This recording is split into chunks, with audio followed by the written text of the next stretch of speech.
Hello again. So chapter 5. Chapter 5, we take another look at cost. All right, we keep looking at cost. Now here we're going to talk about the difference between what's called fixed cost and variable cost and mixed cost.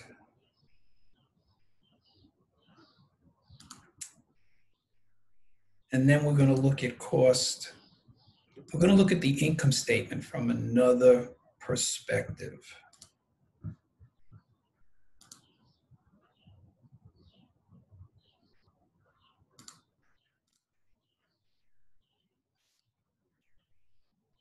Okay, so we're going to look at variable, fixed, and mixed cost. Forget that step. We're going to look at this high-low method to estimate cost behavior. We're going to look at this prepare and interpret a contribution margin income statement. And then we're going to compare the contribution margin income statement to the income statement that you've been used to making. Okay, now in the last chapter, they used a Toyota as an example, and here they're using Starbucks. Right? And the examples are kind of fun because I think a lot of us can identify with Starbucks. Right? So page 211, the first thing that's important to understand, again, cost behavior, right? That's the title of this chapter, cost behavior. This concept of the relevant range.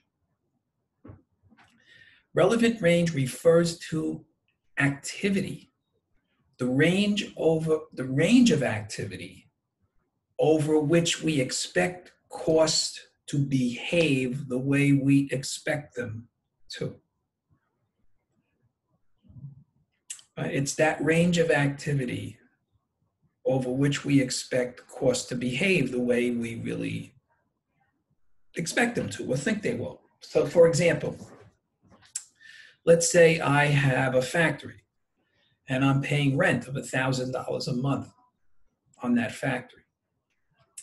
And I can produce up to 100,000 units a month in that factory. If I go over 100,000, I have to rent another factory. And my costs will be all out of whack when I do that. Or let's say, for example, I'm using certain materials or certain amount of labor to make these products, right? And let's say I pay my people $20 an hour, but I start doing more business than I expected to do. And now people are going to have to start to work overtime. Well, instead of $20 an hour, I'm going to have to pay them $30 an hour. Not on everything that they make, but just on the additional units they make. So that relevant range of activity is what I expect to happen and that my costs will behave, you want to use the word normally, right? In that range. Once I go above that range, my costs could increase exponentially. And it may no longer be profitable.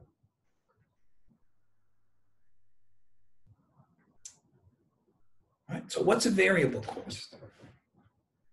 Variable costs are costs that change with the level of production. The more units I produce, the greater my variable costs would be. Direct material, direct labor, classic examples of variable cost, right? Classic examples of variable cost. So how do variable costs behave? See the graph? The more I make, right? Now this is Starbucks, the number of coffee drinks served. The more cups of coffee I serve, the more my variable costs are. However, for each cup of coffee, the variable costs are the same. right? My rent is still $1,000 a month on the store. It doesn't matter whether I sell 1 cup of coffee or 10,000 cups of coffee. I still have to pay the same amount of rent. That's fixed cost. But here we're talking about if it costs me, 50 cents to put direct materials into the coffee, right? It's going to cost me 50 cents a cup. Fixed costs are the same in total, regardless of the level of activity. So my fixed cost here of $5,000, doesn't matter how many cups of coffee I make or serve, it's $5,000 for that period. But notice the more coffee I sell, the per unit costs decrease. Now, I may have said this before in another video. This concept of fixed cost per unit is kind of a misnomer. We normally don't think of fixed costs on a per unit basis. Yes, we'll see it occasionally, a problem, but it's really not something that's significant.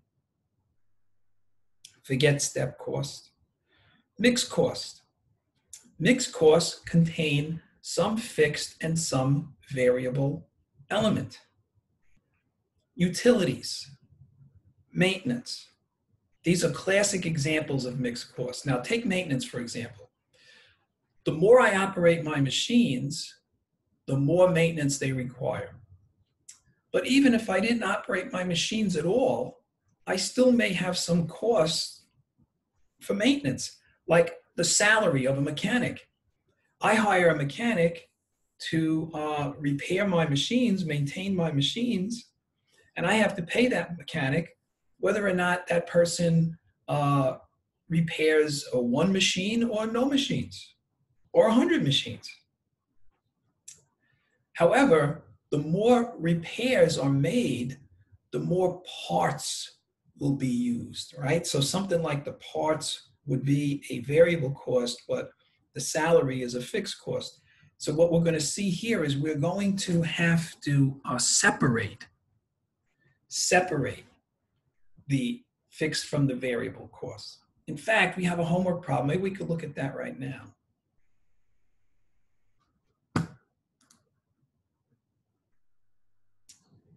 Exercise. I think it was exercise 7.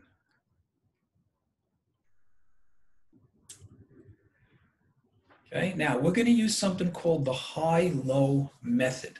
The high-low method to figure out how much of the cost is variable and how much of the cost is fixed.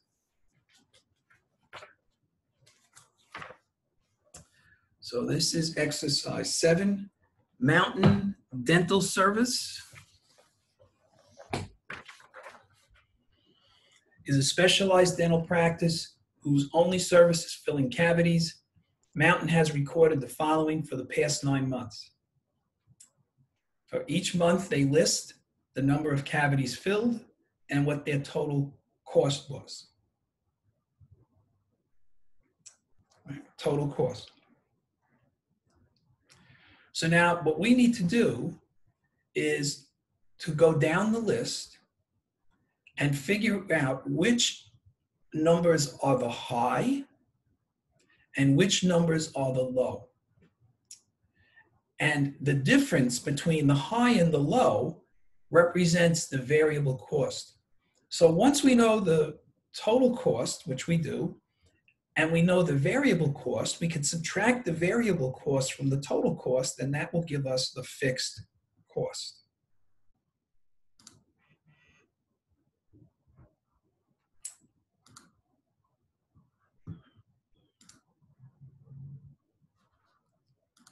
So this is exercise 5-7, and this was on page, should say it here.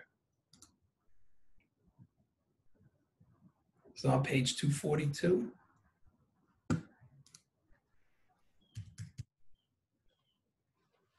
Okay. So what do they want? Part 1, use the high-low method to estimate the total fixed cost and variable cost per cavity filled.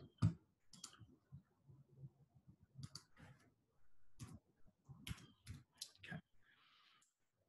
So let's look at month.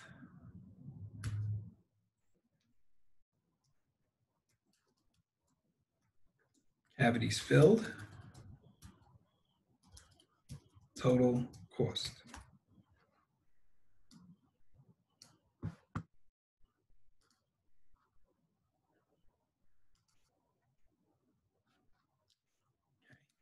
Now, which month is the highest? Look at the numbers. Number of cavities filled. Which month is the highest? February, 700. $6,000 cost. Notice that the 6,000 is also the highest. 700 and 6,000. So that's February. February is the high. Right? That was 706,000. Let's go back and look for the low. Which is the lowest month? June, 3,000 and 3,200. June. June was the low. 3,200. Right, now let's subtract. 700 minus 300 is 400. 6,200 minus 3,200 is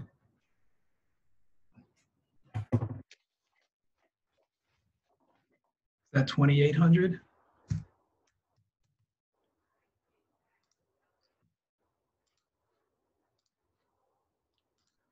Okay, now, if I take that 2,800 and divide it by the 400, that comes out to $7 per unit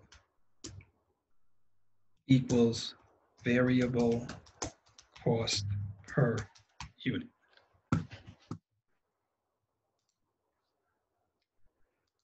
Okay. So let's take a look now at February.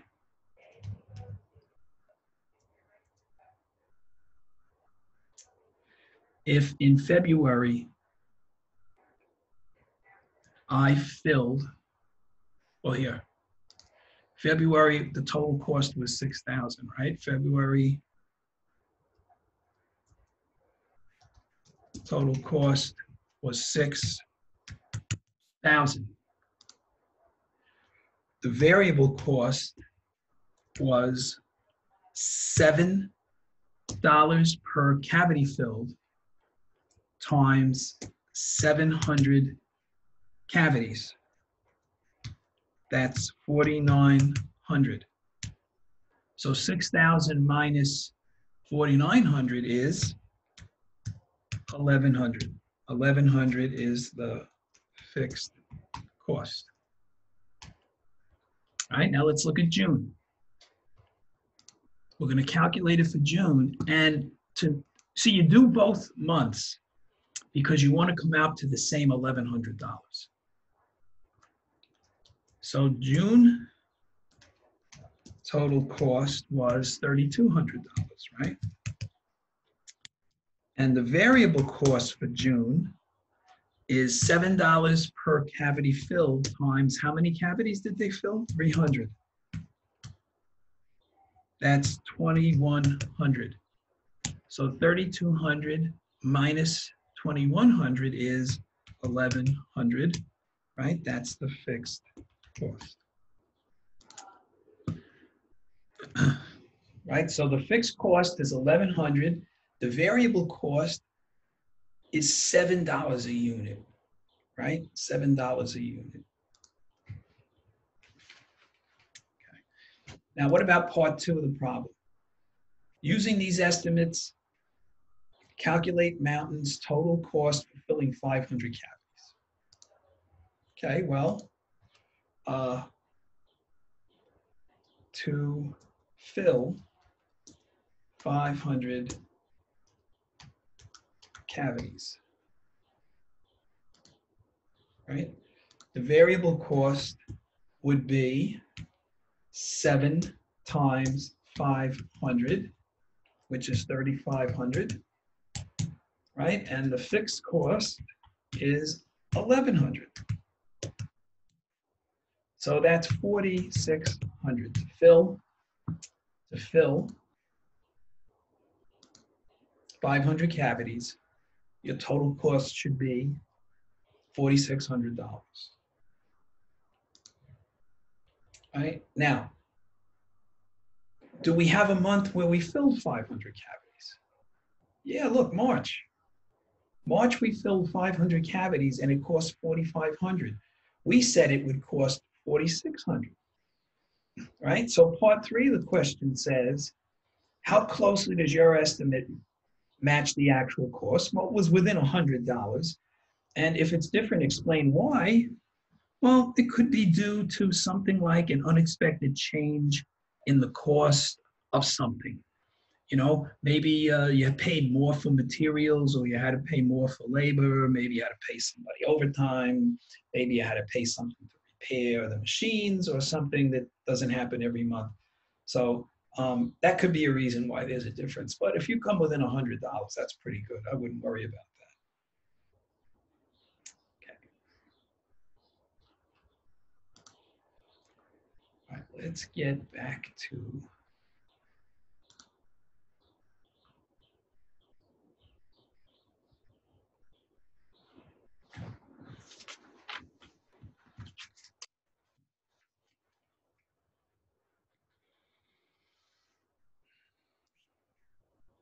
okay.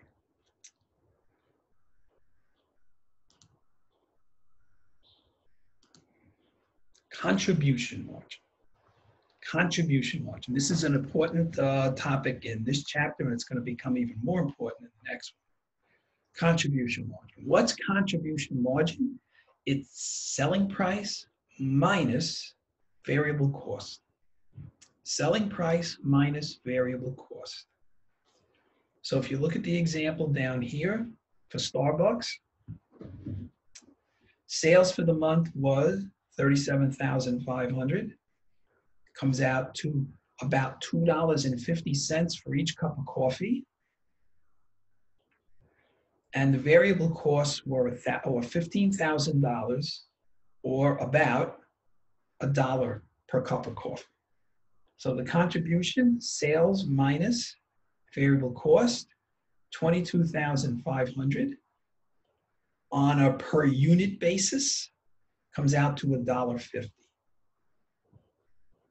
Then subtract the fixed costs, and here's your net income, 10,500. So we're familiar with the concept of net income, right? But here what we're doing is, instead of looking at the income statement the way you're used to seeing it, we're grouping all the costs into either variable or fixed. Now, what about those costs that are mixed? How would we handle those?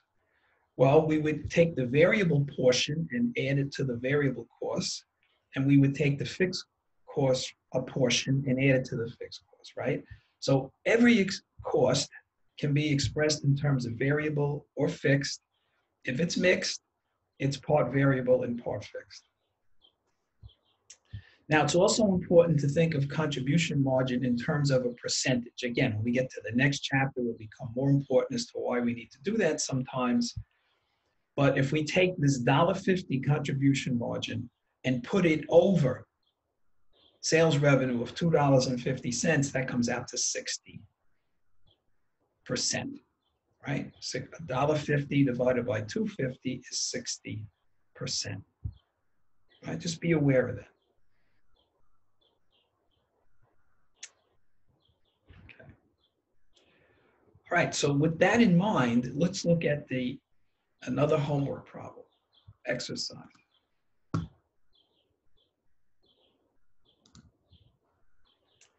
Exercise 17. Now, when you first look at exercise 17, you say, oh God, why did you do this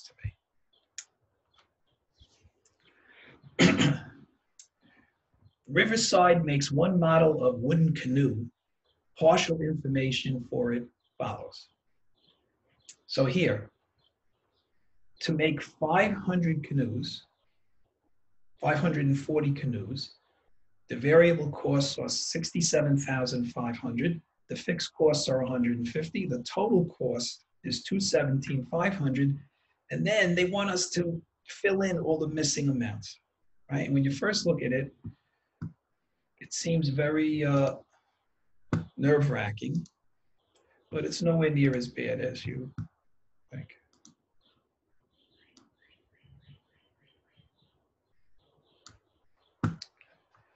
So this is exercise 5-17, right? And this was on page 245. Okay, so let's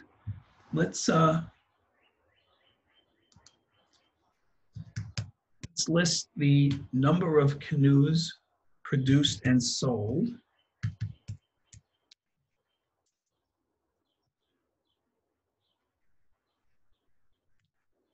This is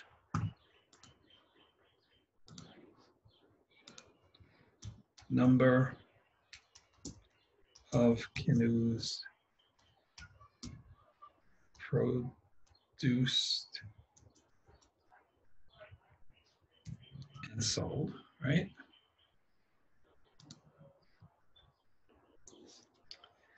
And then we want the total cost, right? And all I'm really doing here is copying the numbers that they gave me. And can we abbreviate variable cost, fixed cost, total cost, right? So this is 67,500. This is 150,000. And this is 217,500. And then we want the cost per unit, right? Variable cost, fixed cost, and total. Okay. Well, here.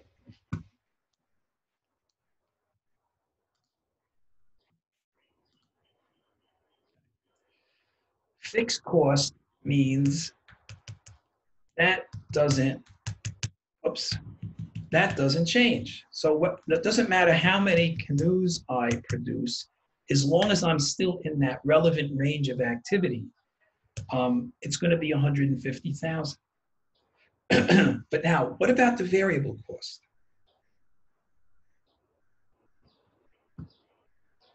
We're going to need to figure out what the variable cost per unit is.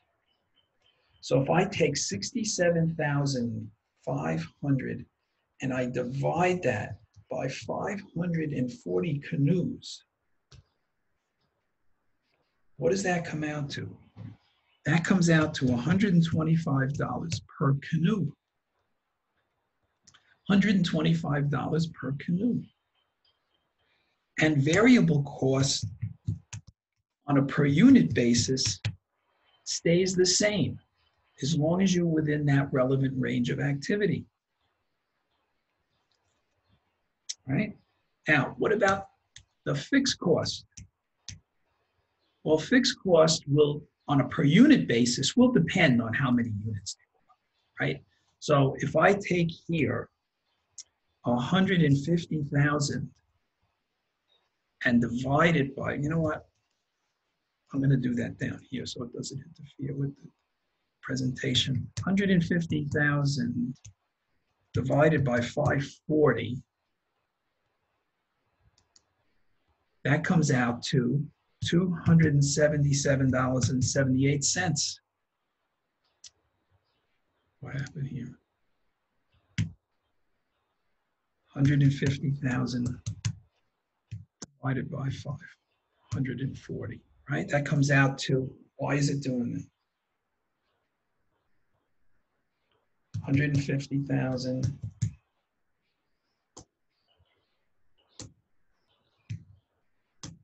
divided by 540.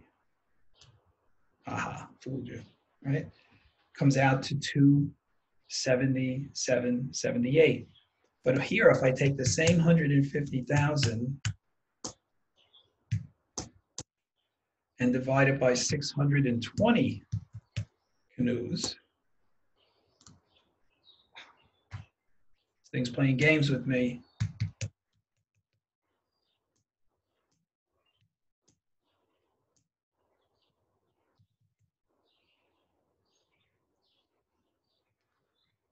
Right, that will come out to $241.94 a canoe. See how as the number of units increases, the fixed cost per unit decreases, but the total fixed cost stays the same. So here we want to take the 150 and divide that by 780 canoes, right? And that comes out to 192.30. All right, so what's the total? The total of the, right, and this is the fixed cost per unit, right? We'll label that calculation, fixed cost per unit. So this comes out to be, if I add that together, 402.78, and this comes out to be 366.94, and this comes out to be 317.31.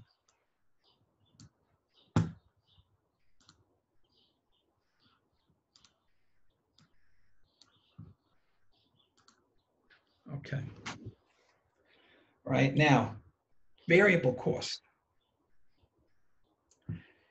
It's $125 a unit. So variable cost.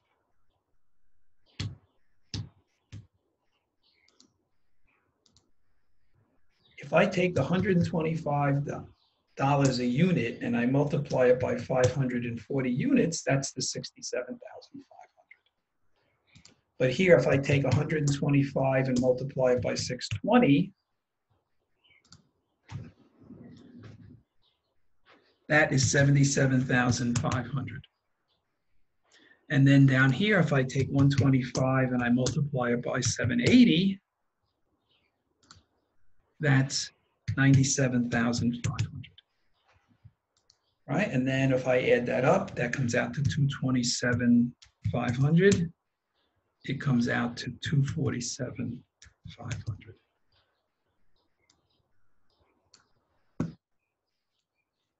Right, so that's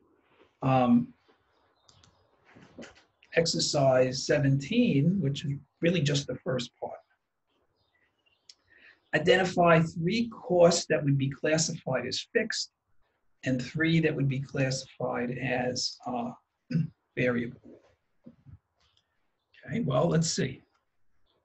Fixed cost. What would be some examples of fixed cost?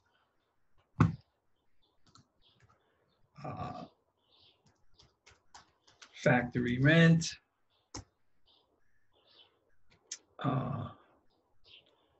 supervisor salary,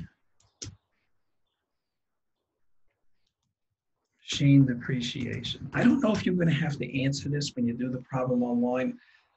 I find that these questions that you have to answer with sentences and words, they don't tend to include those on the on Connect, but they're in the textbook, so I'll go over it with you.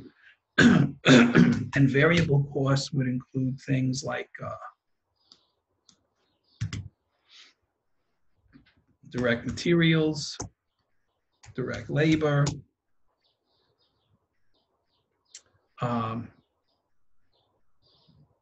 would even include indirect materials.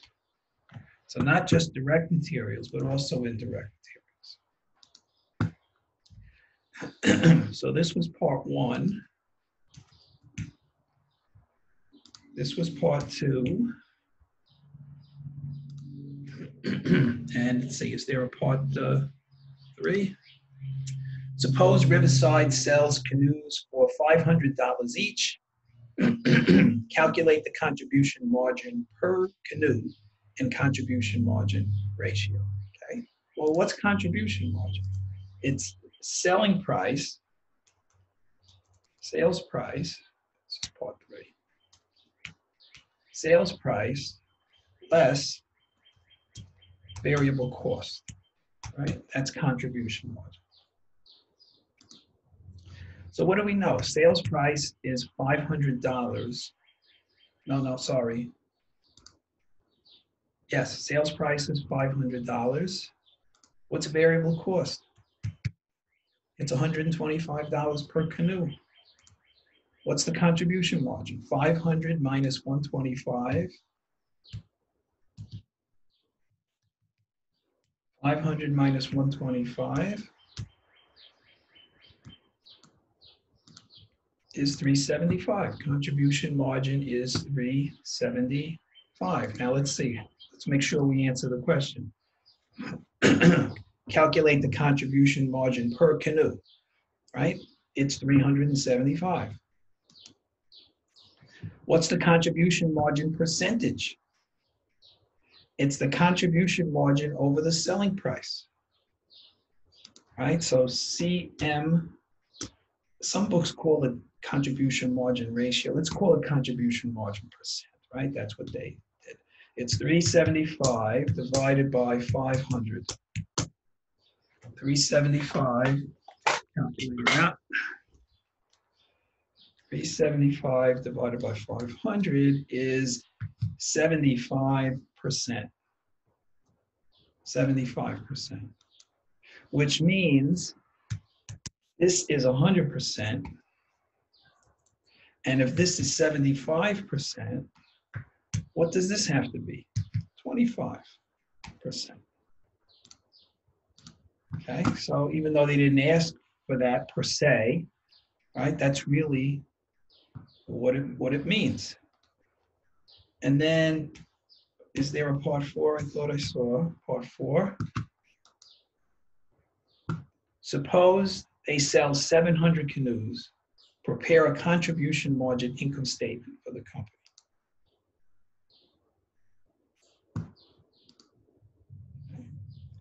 So I guess they want you to do the heading and the whole bit. Riverside Company contribution margin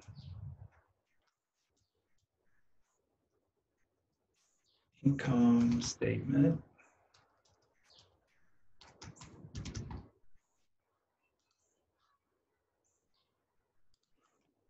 for the current year. Right? They didn't ask for dates. Okay, sales revenue.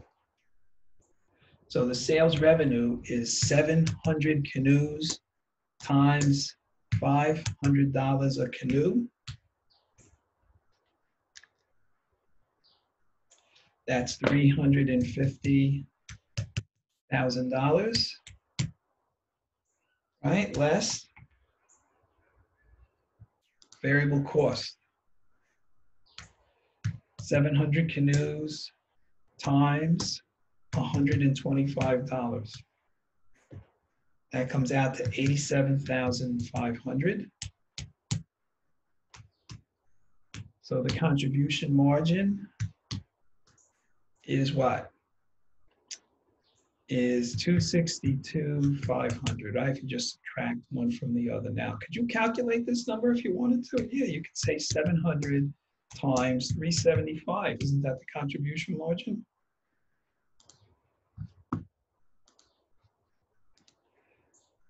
Less the fixed cost. The fixed costs are 150,000, right? Doesn't matter how many we produce. It's 150,000. So 262,500 minus 150 is 112,500. Operating income.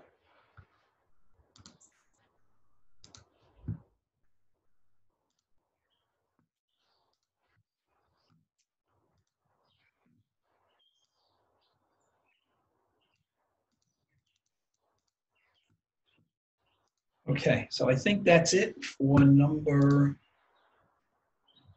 exercise 17. Okay, so when you first look at it, it seems like a very daunting, difficult, ridiculously hard problem, but not so bad, right? Not so bad. Okay. See, we're moving away from debits and credits now, and we're getting into more analytical types of topics. So there's another topic I believe I wanted to show you.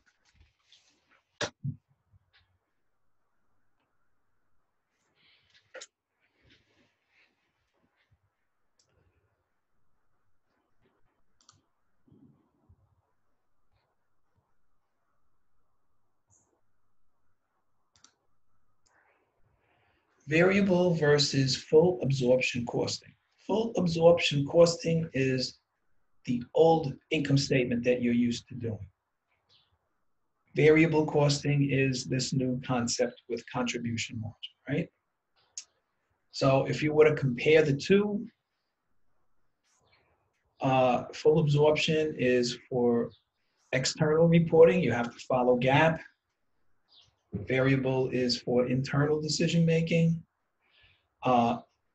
We view costs as being manufacturing versus non-manufacturing, right? Remember when we did the cost of goods manufactured statement in chapter 1 or 2? I forget now. Direct material, direct labor, manufacturing overhead, and then period costs. The non-manufacturing costs were the period costs. Here we break everything, even the selling expenses and the administrative expenses. We view them as variable versus fixed. And remember, mixed are going to be part variable and part fixed.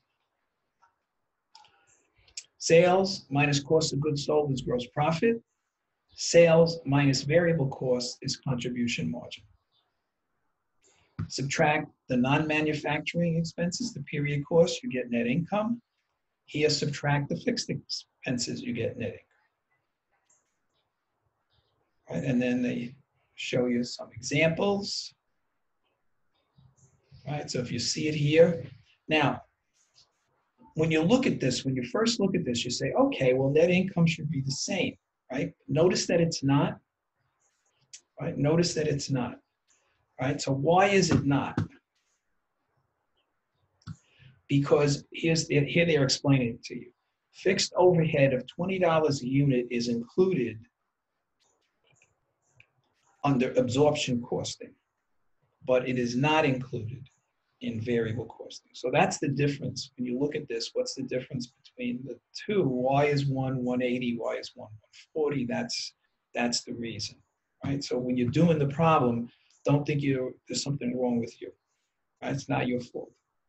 Okay. So now we're going to look at exercise 23.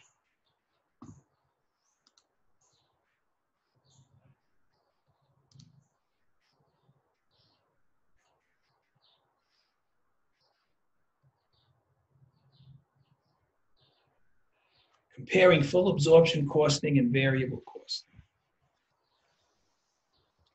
All right, so what do they want us to do? Prepare a full absorption costing income statement and a variable costing income statement for the year, right? Following pertains to the first year of operation for Crystal Cold Coolers. Number of units produced, number of units sold, unit selling price, direct material, direct labor, variable overhead, fixed overhead, total variable selling expenses, $15 a unit sold, total general and administrative expenses, right? So let's see if we can do that, right? So this is exercise 5-23. What page was this? 247.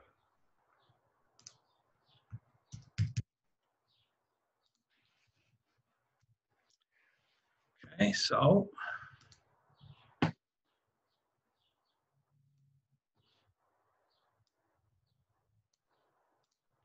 Crystal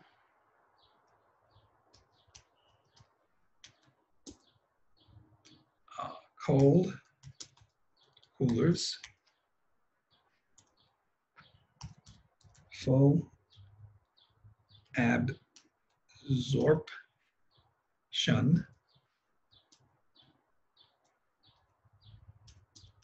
income statement for the current year.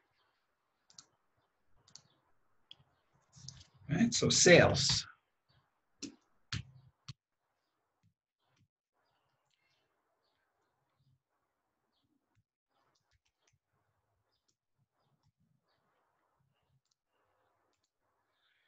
$350 a unit times 2,500 units sold, right?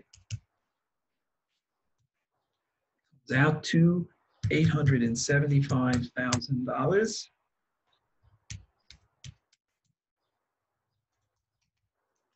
Less cost of goods sold, COGS.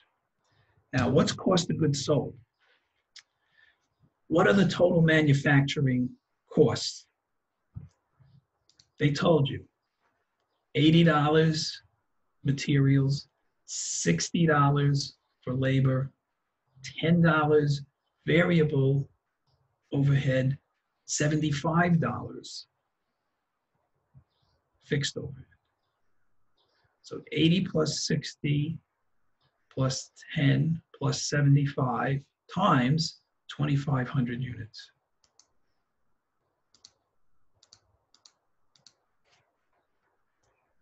So let me do this.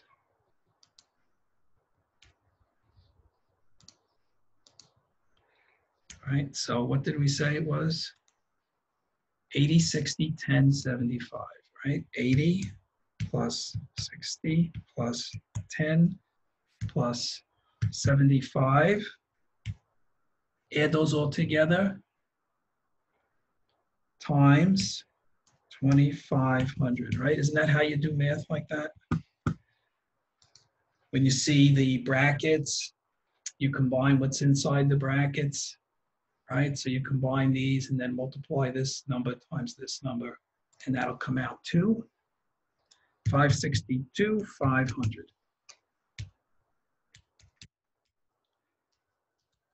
Gross, I call it gross profit. They're for some reason calling it gross margin.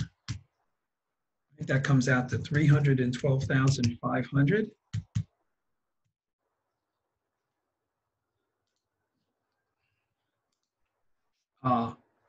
Less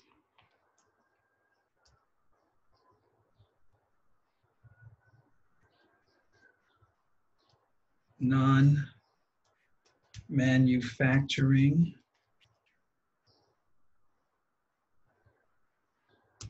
expenses.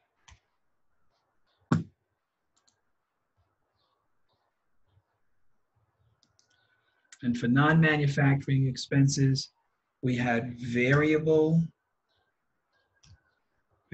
selling expenses, right? And we had fixed. See if I can fit that. Variable selling and fixed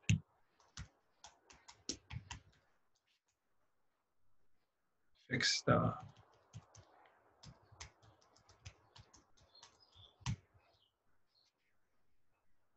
Now, where are we going to get these numbers from?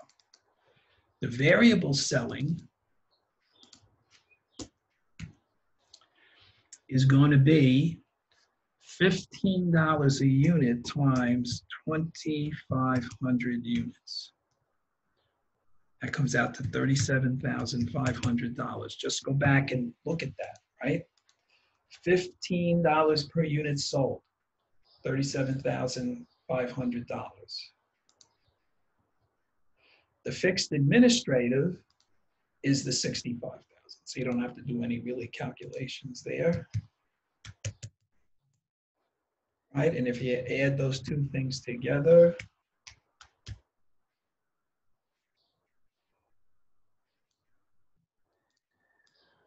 comes out to 102,500 net operating income would come out to 312,500 minus 102,500 is 210. So that's full absorption costing.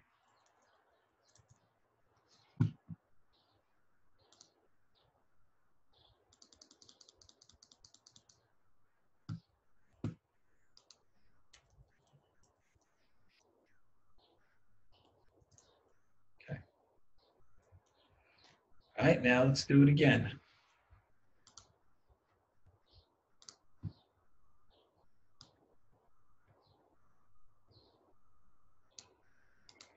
So we have crystal,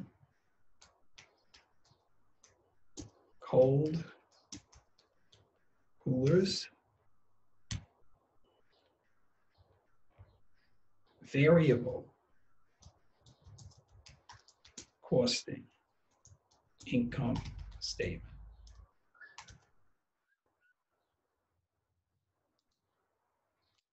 For the current year.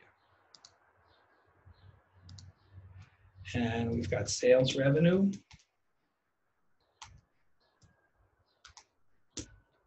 And that's not going to change. I think that'll be the same as we did it before. Right, that would be $350 a unit times 2,500 units.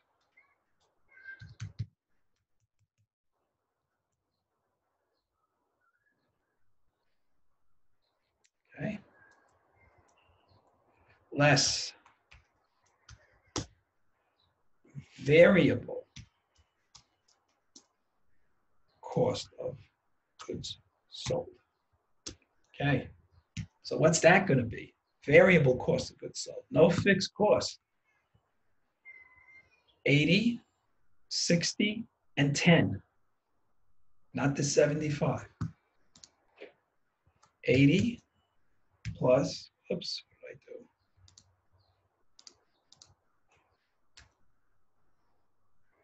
Sorry about that.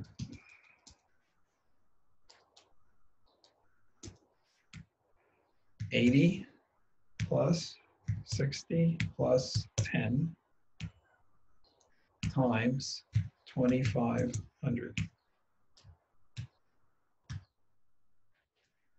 And that comes out to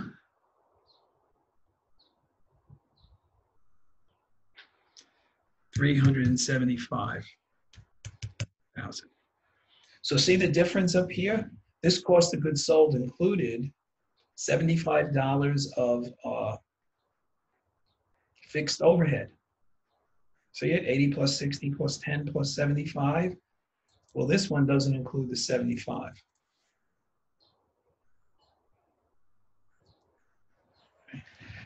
So this will give you now contribution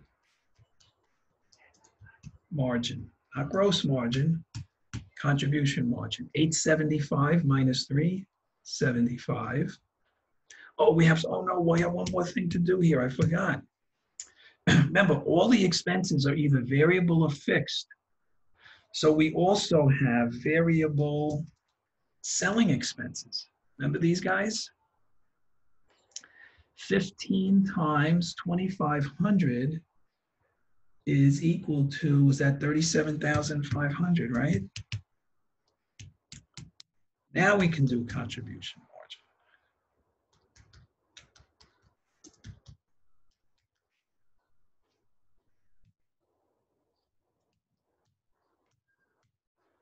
So 875 minus, I put minus signs here, minus 375 minus 37,500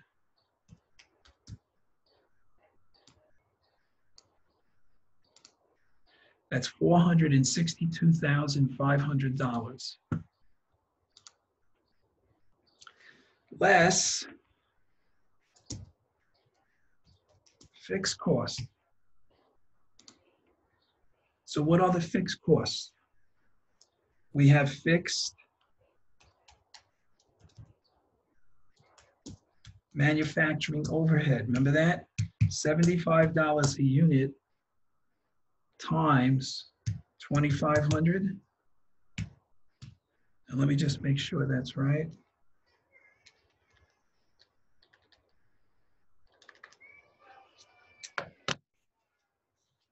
Fixed manufacturing overhead.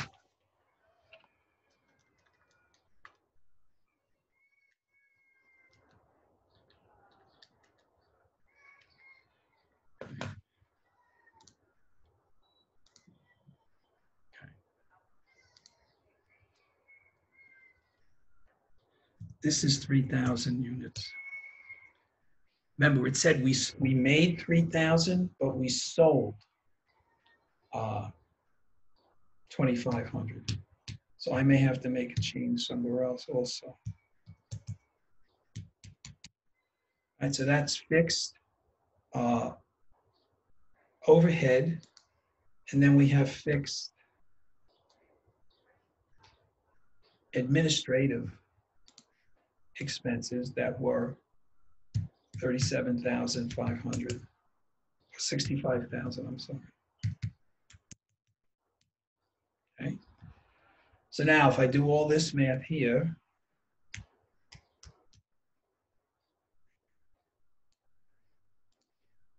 comes out to, no, it's 225. Comes out to 172,500.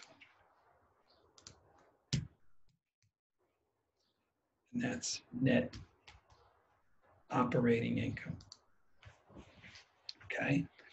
Now here's I made a mistake up here, right? This is not 2,500. This is 3,000. Right? Now why is that 3,000 and this 2,500? Because variable selling is based on how many units you sold. Cost of goods sold is made on how many units you produced, right? So let me just do that math real quick. 80 plus 60 plus 10 is 225 times 3,000.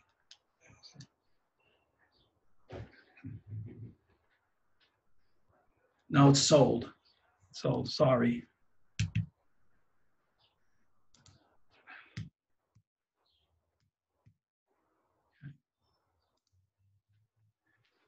$2,500.